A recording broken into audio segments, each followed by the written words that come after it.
జై శ్రీరామ్ ఫ్రెండ్స్. ఈరోజు మనం చాప్టర్ 2లోని థర్డ్ లెసన్ చూడబోతున్నాం. దీని నేమ్ వచ్చేసి types of stock market indexes. In జనరల్గా మనం ఇంతకుముందు మాట్లాడుకుందాం. ఈ ఇండెక్స్ని మనం క్యాలిక్యులేట్ చేయడానికి డిఫరెంట్ మెథడాలజీస్ని వాడతామని చెప్పేసి. అయితే గ్లోబల్లీ యాక్సెప్టెడ్ చాలా మటుకు యూజ్ చేసే మెథడాలజీస్ వచ్చేసి 4 కైండ్ ఆఫ్ మెథడాలజీస్ ఉన్నాయి. ఆ మెథడాలజీస్ ఏంటో ఇప్పుడు మనం చూడబోతున్నాం. ఓకే, ఫస్ట్ మెథడాలజీ వచ్చేసి market capitalization weighted index. So వీళ్ళు ఏమంటున్నారు, ఇండెక్స్ ప్రిపేర్ చేయడానికి మేము ఎక్కువ వెయిటేజ్ దీంట్లో ఏది ఇస్తాము, మార్కెట్ క్యాపిటలైజేషన్కి ఇది ఇస్తాము. సో మార్కెట్ క్యాపిటలైజేషన్కి ఎక్కువ వెయిటేజ్ ఇస్తామని చెప్పి అంటున్నారు. ఓకే, అయితే మార్కెట్ క్యాపిటలైజేషన్ ఎలా క్యాలిక్యులేట్ చేయాలి? నంబర్ ఆఫ్ షేర్స్ ఇంటూ ప్రైస్ని చేస్తే, ఆ పర్టికులర్ స్టాక్ ఒక నంబర్ ఆఫ్ షేర్స్ ఇంటూ ప్రైస్ని క్యాలిక్యులేట్ చేస్తే మనకి మార్కెట్ క్యాపిటలైజేషన్ వస్తుంది.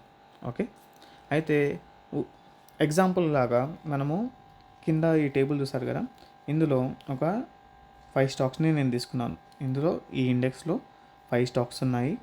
ఆ స్టాక్స్ ఒక ప్రైజెస్ ఇవి, నెంబర్ ఆఫ్ షేర్స్ ఇవి.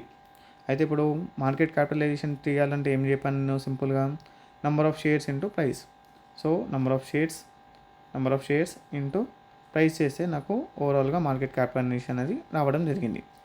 అయితే దీనికి వెయిటేజ్ ఎలా చేస్తాను నేను, ఇండివిజువల్గా ఈ మార్కెట్ క్యాప్స్ని అన్నిటిని నేను యాడ్ చేసుకుంటే నాకు total number of market capitalization ఏదైతే ఉందో ఆ ఇండెక్స్కి అది వచ్చేస్తుంది. అప్పుడు నేను ఇండివిజువల్గా ఏదైతే మార్కెట్ క్యాప్ ఉందో అది డివైడెడ్ బై టోటల్ ఆ ఇండెక్స్కి ఒక మార్కెట్ క్యాప్ ఉంది కదా, దాన్ని డివైడ్ చేస్తే నాకు వెయిటేజ్ అనేది రావడం జరుగుతుంది అనమాట.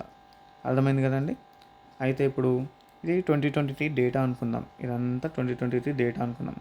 ఇప్పుడు 2024లో దాని ప్రైస్ అనేది పెరిగింది, ఏది స్టాక్ ప్రైస్ అనేది పెరిగినప్పుడు మనము సింపుల్గా ఎంతైతే ప్రైస్ పెరిగిందో దానింటూ ఆ ప్రీవియస్ వెయిటేజ్ని ఇక్కడ చేయడానికి కుదరదు. ఎందుకు అంటే డిఫరెంట్గా వేరే స్టాక్స్ కూడా పెరుగుతాయి కదా, దాని ప్రైస్ పెరుగుతుంది, దాని నెంబర్ ఆఫ్ షేర్స్ కూడా అక్కడిక్కడ అవుతుండొచ్చు, ఎందుకంటే స్ప్లిట్ అవుతుంది, బోనస్ షేర్స్ ఇస్తాం మనము, రైట్.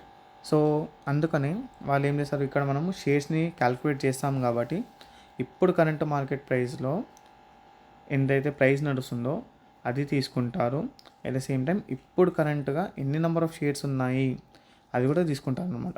తీసుకొని మళ్ళీ కొత్త మార్కెట్ క్యాప్ని వాళ్ళు ఆ పర్టికులర్ స్టాక్కి క్యాలిక్యులేట్ చేశాక అన్నిటిని యాడ్ చేసుకుంటే టోటల్గా ఏదైతే నంబర్ ఉందో మార్కెట్ క్యాప్ అది రావడం జరుగుతుంది.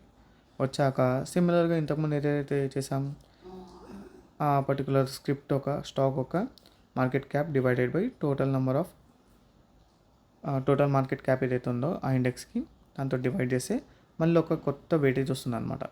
ఆ వెయిటేజ్ ప్రకారం వాళ్ళు ఆ ఇండెక్స్లో ఆ స్టాక్కి అలొకేషన్ పోర్షన్ అనేది ఇవ్వడం జరుగుతుంది. ఓకే, అర్థమైంది కదండి. ఇది ఫస్ట్ మెథడాలజీ. సెకండ్ మెథడాలజీ వచ్చేసి సిమిలర్గా ఉంటుంది. దీని పేరు వచ్చేసి free float market capitalization index. అయితే ఇది కూడా మార్కెట్ క్యాపిటలైజేషన్ బేస్ చేసుకొని ఉంది. అదేంటి, అది కూడా మార్కెట్ క్యాపిటలైజేషన్, ఇది కూడా మార్కెట్ క్యాపిటలైజేషన్, మళ్ళీ డిఫరెన్స్ ఏంటి అనేసి అన్నట్టు అనుకుంటే ఇక్కడ చూడండి, ఇది మార్కెట్ క్యాపిటలైజేషన్ బేస్ చేసుకొని ఉంది, కానీ ఇది ఫ్రీ ఫ్లోట్ అంటే ఏంటిది, ఇప్పుడు మనము షేర్స్ ఏవైతే ఉంటాయో అవి ప్రైవేట్ ఈక్విటీ అని ఉంటుంది, మళ్ళీ పబ్లిక్లీ ట్రేడెడ్ ఈక్విటీ అనేసి ఉంటుంది అనమాట. ఇప్పుడు మీరు ఎన్ఎస్సికి వెళ్ళి ఏదైనా ఒక షేర్ని తీసుకున్నారనుకోండి, దాంట్లో 100% మొత్తం షేర్ మార్కెట్లో ఉండదు, కొంచెం ఆ ఫౌండర్స్ దగ్గర ఆ ఓనర్స్ దగ్గర ఉంటుంది. ఎగ్జాంపుల్ ఎంత, ఒక 20% ఓనర్స్ దగ్గర ఉంటే పబ్లిక్గా ఎంత, ఒక 80% ఉంటుందన్నమాట. ఎగ్జాంపుల్గా చెప్తున్నాను నేను. నార్మల్గా అయితే 50% ఉంటుంది. కొన్ని ఈజీ క్యాలిక్యులేషన్ కోసం అని చెప్పి నేను ఇక్కడ తీసాను. అయితే ప్రీవియస్ మార్కెట్ క్యాపిటలైజేషన్ ఇండెక్స్ ఏదైతే ఉందో వాళ్ళు ఏమంటున్నారు, ఇప్పుడు ఉదాహరణకి దీంట్లో ఒక స్టాక్ ఒక ఎక్స్ అనే స్టాక్ దగ్గర 100 షేర్స్ ఉన్నాయంటే 100 షేర్స్ ఇంటూ ప్రైస్ ఒక ₹2 అంటే ₹200 అని చెప్పి తీసేసుకోండి మార్కెట్ క్యాపిటలైజేషన్ చెప్పి అంటున్నారు. కానీ వీళ్ళు ఏమంటున్నారు అంటే అట్లెట్లా తీసుకుంటాం మనం, దాంట్లో ప్రైవేట్ షేర్స్ ఏవైతే ఉన్నాయో అవి అసలు సెకండరీ మార్కెట్లో అసలు ట్రేడే కానప్పుడు దానికి మనము కన్సిడరేషన్ ఎలా ఇస్తాము, దానికి ఇవ్వము. ఓన్లీ పబ్లిక్లీ ట్రేడెడ్ ఏవైతే స్టాక్ మార్కెట్లో ట్రేడ్ అవుతున్నాయో వాటిని మాత్రమే తీసుకుంటాం.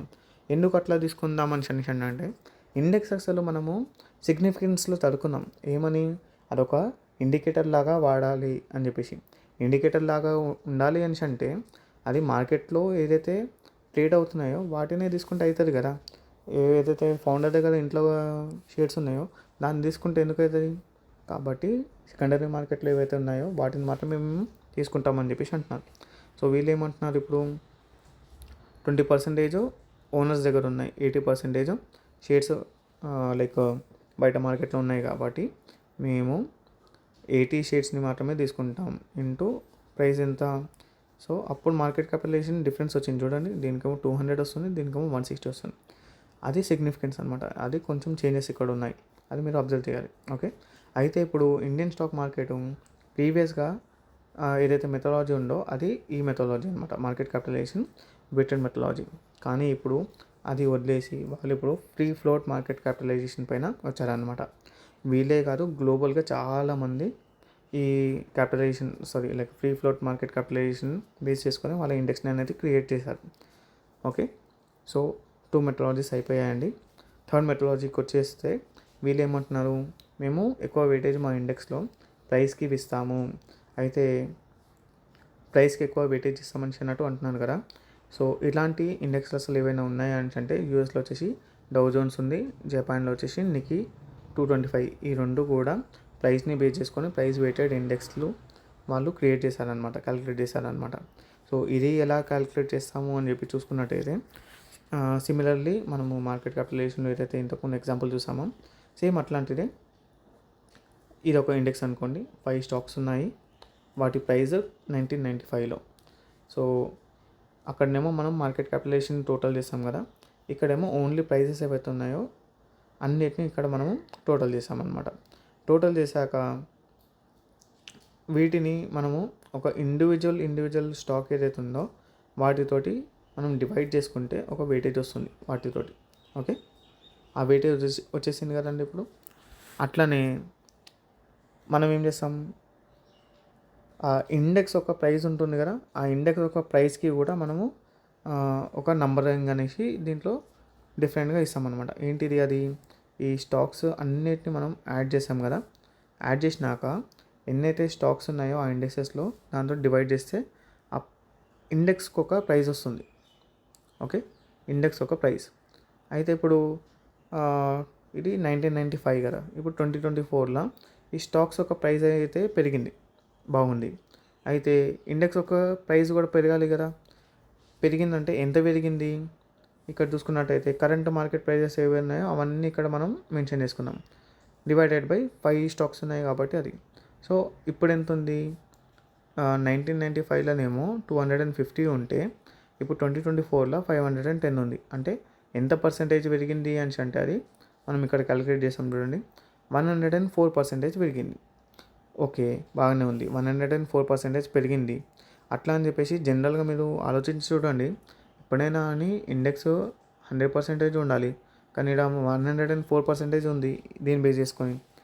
కాబట్టి వీళ్ళు ఏం చేస్తారు, దీనికి సింపుల్గా ఇక్కడ 1250 ఇంటూ 104 చేయకుండా వీళ్ళు సింపుల్గా ఏం చేస్తారంటే ఆ పర్టికులర్ స్క్రిప్ట్ ఏదైతే ఉందో ఆ స్టాక్ ఏదైతే ఉందో ఎంత పర్సెంటేజ్ పెరిగింది అని చెప్పేసి దాని పర్సెంటేజ్ తీసుకొని అది ఇంటూ ఇంతకుముందు మనం దానికి ఎంతైతే వెయిటేజ్ ఇచ్చామో దాంతో క్యాలిక్యులేట్ చేస్తే దానికి ఒక కొత్త వెయిటేజ్ వస్తుంది అనమాట.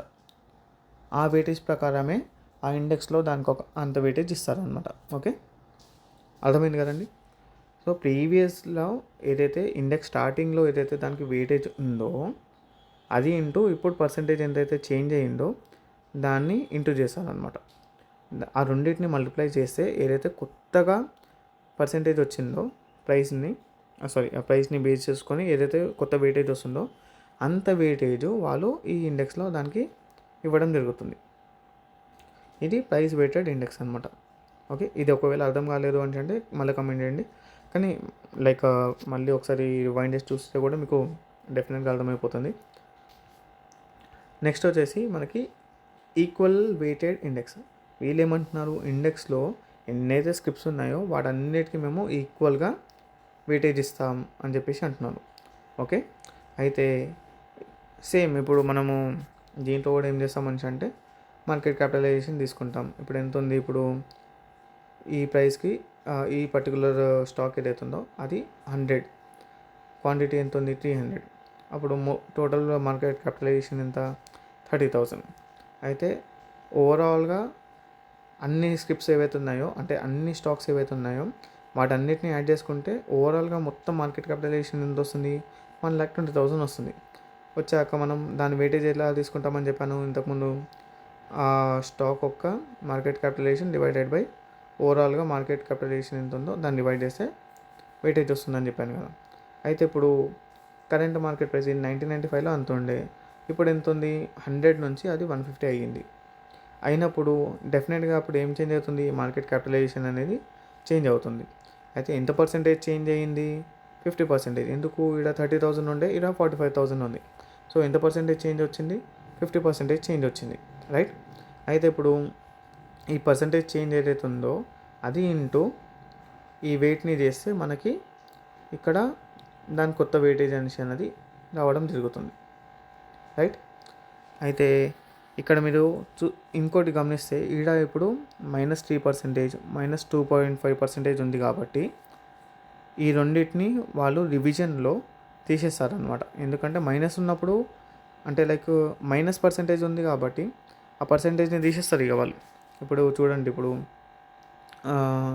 12.5 + 15 అంటే ఎంత, 27.5 వచ్చింది. 27.5 వచ్చింది అంటే మనకి ఇంకా ఎంతైతే రావాలనో అంత పర్సెంటేజు స్టాక్స్ని వాళ్ళు ఈ స్క్రిప్ట్ అంటే లైక్ క్యూని ఇంకా ఎస్ని ఈ రెండింటిని తీసేస్తారు, మొత్తం ఇండెక్స్లోకి నుంచి అసలు తీసేస్తారు అనమాట. తీసేసి కొత్త స్టాక్స్ని తీసుకొస్తారనమాట. ఓకే, అట్లా వాళ్ళు ఈ ఇండెక్స్ని ఏం చేస్తారు, బ్యాలెన్స్ చేస్తారు అనమాట. వాళ్ళు ఏమంటారు అంటే ఎన్నైతే స్టాక్స్ ఉన్నాయో అన్నిటికీ మేము ఈక్వల్గా వెయిటేజ్ ఇస్తాం. ఆ వెయిటేజ్ ఎప్పుడైతే స్టాకు ఆ ఇండెక్స్ ఎప్పుడైతే వచ్చిందో ఆ ఇండెక్స్లో ఎప్పుడైతే వాళ్ళు ఈ స్టాక్స్ని యాడ్ చేస్తారో అప్పుడు ఏదైతే వెయిటేజ్ ఉందో అదే వెయిటేజ్ ప్రకారం మేము ఇప్పుడు దాన్ని కూడా నడిపిస్తాం. ఒకవేళ అది తక్కువ ఉంది, మైనస్లోకి వచ్చేసింది అంటే మొత్తం ఇక దాన్ని తీసేస్తాం, ఇక ఆ స్టాక్ని తీసేస్తాం, దీంట్లోకించి తీసేసి కొత్త స్టాక్ని తీసుకొస్తామని చెప్పేసి అంటుందన్నమాట. ఇది ఈక్వల్ వెయిటెడ్ ఇండెక్స్ అనమాట. ఇది జనరల్గా అయితే ఎవరు వాడరు, ఇంతకుముందు వాడుతుండే.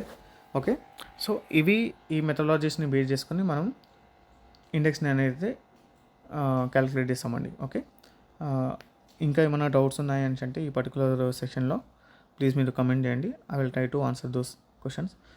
సారీ, వీడియోస్ అనేది కొంచెం లేట్ అవుతుంది నాకు తెలుసు, బట్ నాకు కొంచెం పర్సనల్ ప్రాబ్లమ్స్ వల్ల నేను చేయలేకపోతున్నాను. I'm very sorry for that. But ఇప్పుడు చాప్టర్ 3 వరకు అయితే మొత్తం నేను ప్రిపేర్ చేసి పెట్టాను, అన్నీ కంటిన్యూస్గా వచ్చేస్తూనే ఉంటాయి. నెక్స్ట్ వీక్ లోపల మొత్తం చాప్టర్ 3 కూడా కంప్లీట్ చేసేద్దాం, వీలైతే చాప్టర్ 4 కూడా కంప్లీట్ చేసేద్దాం. Okay, thank you so much for watching this video. Have a great day.